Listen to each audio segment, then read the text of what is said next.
मी सावित्रीबाई ज्योतिराव फुले या लोकप्रिय मालिकेच्या प्रेक्षकांसाठी आता एक मोठी बातमी समोर येत आहे। मालिकेमध्ये सावित्रीबाई फुले यांची भूमिका साकारून प्रेक्षकांची मनं जिंकणाऱ्या मधुराणी प्रभुळकरने आता ही मालिका सोडलेली आहे। ती आता या मालिकेमध्ये दिसणार नाहीये, तर तिच्या जागी अभिनेत्री शमा देशपांडे सावित्रीबाईंची भूमिका साकारणार आहे। मधुराणीने साकारलेली सावित्रीबाई फुले यांची भूमिका प्रेक्षकांच्या विशेष पसंतीस पडली, मात्र अचानक अभिनेत्रीने मालिका सोडल्याने प्रेक्षकांनाही मोठा धक्का बसला आहे।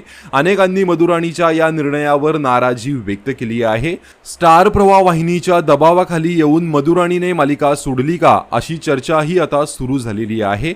मात्र यावर मधुराणीने अजूनही काही प्रतिक्रिया दिलेली नाही। मात्र तिने मालिका सोडण्याचा निर्णय घेतल्याने प्रेक्षक प्रचंड नाराज झाले आहेत। दरम्यान आता स्टार प्रवाहावरील प्रसारण थांबल्यानंतर मालिकेच्या निर्मात्यांनी ही मालिका आता डिजिटल माध्यमातून प्रेक्षकांपर्यंत पोहोचवण्याचा निर्णय घेतला आहे।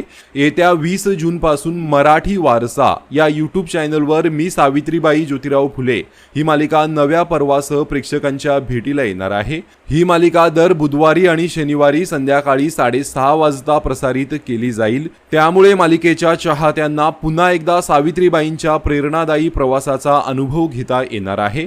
तर याबाबत तुमची काय प्रतिक्रिया आहे कमेंट करून नक्कीच सांगा। धन्यवाद।